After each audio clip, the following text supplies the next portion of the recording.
Get comfortable, settle in, let yourself relax. Dim the lights if you want, or don't. Just breathe slowly, and let me tell you 3 true stories tonight. Real ones, documented in diaries, letters, police reports, and sworn testimonies. Stories that actually happened, and still chill people to this day. Stay with me, very still, very quiet. The first begins over 200 years ago in rural Tennessee. In Red River, a small community in Robertson County that's now called Adams, Tennessee. He lived with his wife Lucy and their children, sons Jesse, John Jr., Drury, and daughters Elizabeth, known as Betsy, and Esther. They had a large farm, slaves, a comfortable home, everything seemed peaceful. But one summer evening, John was walking through his cornfield when he saw something impossible, a creature with the body of a dog, but the head of a rabbit. It stood between the rows, staring at him with black eyes. John raised his rifle and fired. The creature vanished. No tracks, no blood. He told his family, but they brushed it off as a trick of the light. That was only the beginning. Soon, the family began hearing faint sounds at night, knocking on the outside walls, like someone rapping to be let in. Scratching inside the walls, slow and deliberate, as if claws were dragging across wood. The children woke to the sound of rats gnawing, but there were no rats. Then the noises grew bolder, heavy objects falling in empty rooms, chains dragging across the attic floor when no one was upstairs. John searched the house with a lantern, gun in hand. Nothing. The activity focused on the children, especially 12-year-old Betsy. She woke screaming one night, saying invisible hands had pulled her hair and slapped her face, quoting Bible verses perfectly one moment, then cursing viciously the next. It knew things it shouldn't, private family secrets, conversations held miles away. It would whisper to visitors about their hidden sins, things they had never told anyone. Word spread quickly in the small community. Neighbors came to witness it. Some laughed until the voice turned on them, mocking their names, revealing embarrassing truths. The entity began calling itself Kate, claiming to be a witch disturbed from her grave. Sometimes it said it was a spirit sent to torment John Bell for a past wrong, a land dispute perhaps, or something darker.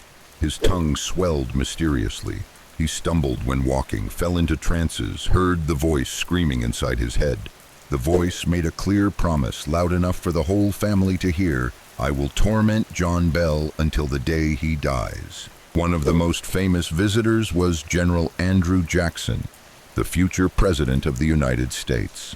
In 1819, Jackson heard the stories and rode out with a group of men, determined to confront the witch. Legend says their wagon stopped dead on the road miles from the farm. The horses refused to move. A voice laughed from nowhere. Go on, old hickory, I'll see you tonight. Jackson's men set up camp.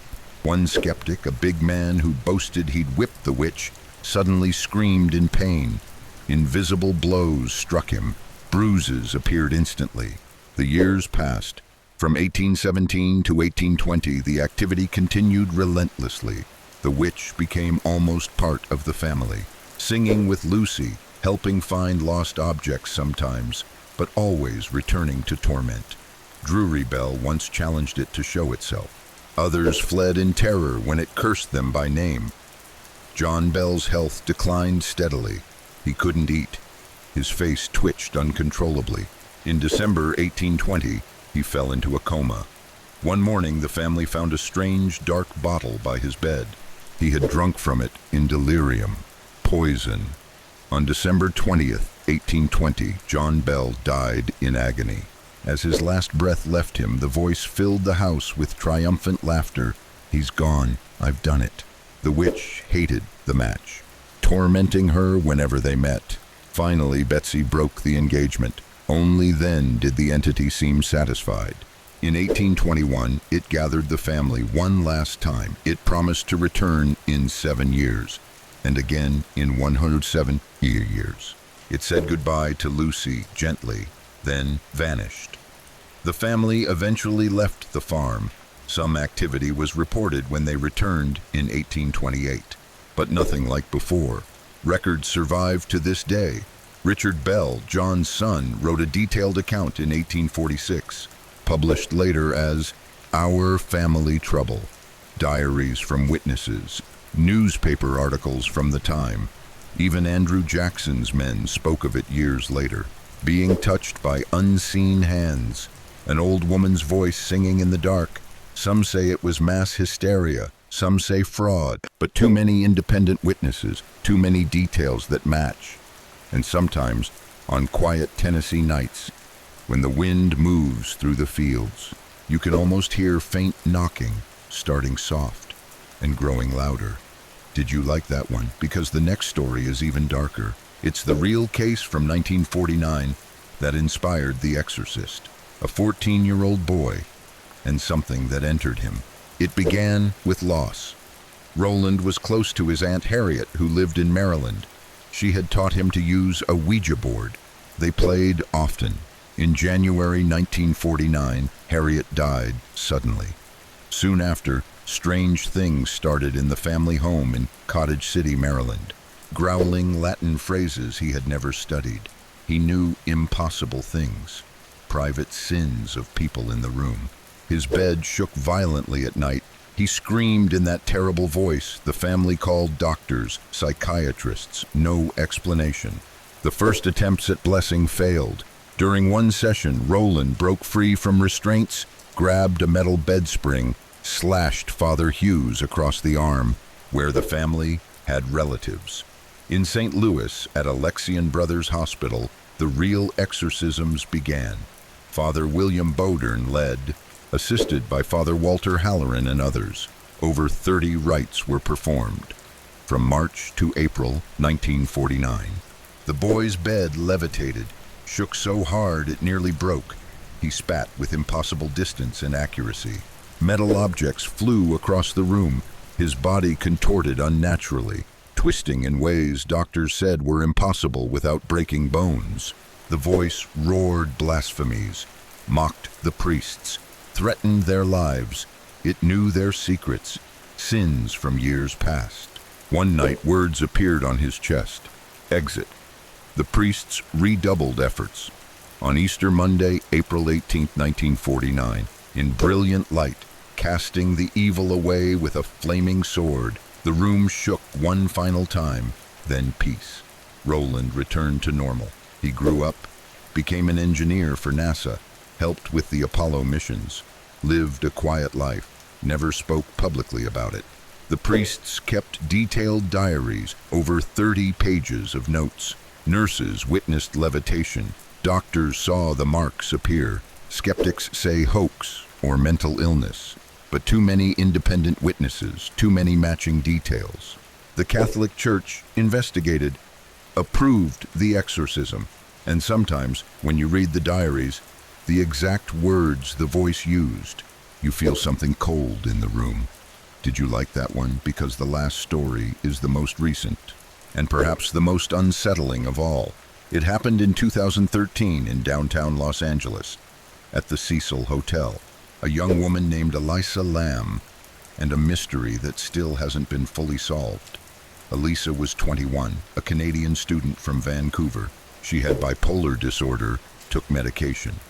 On January 28, 2013, she checked into the Cecil, a budget hotel with a grim past. Suicides, murders, serial killers Richard Ramirez and Jack Unterweger had stayed there. Elisa shared a hostel room at first, but roommates complained. Strange behavior, odd notes left around, hiding in closets. Management moved her to a private room. She posted happy updates, visited the last bookstore, the zoo. Then January 31st, her last day seen alive.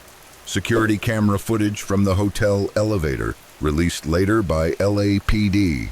Elisa enters alone, presses every button multiple times, hides in the corner, peeks out cautiously, waves her hands strangely as if speaking to someone unseen, gestures, counts on fingers, steps out, steps back in. The doors stay open too long, as if held by something.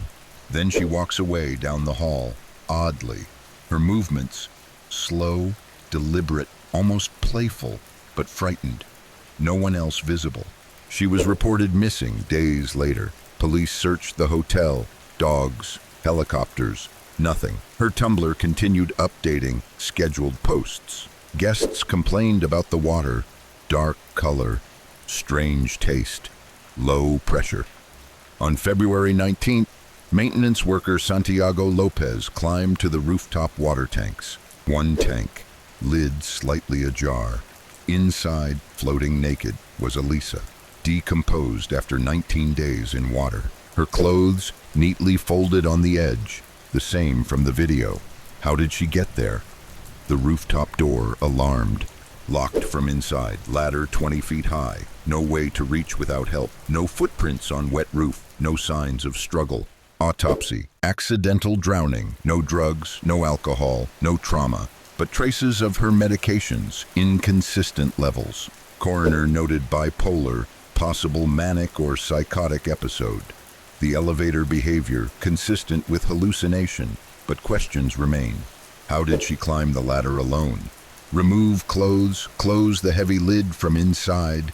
The Cecil's history, ghosts, dark energy, people drawn to suicide. The elevator video, watched millions. Theories of possession, foul play, supernatural.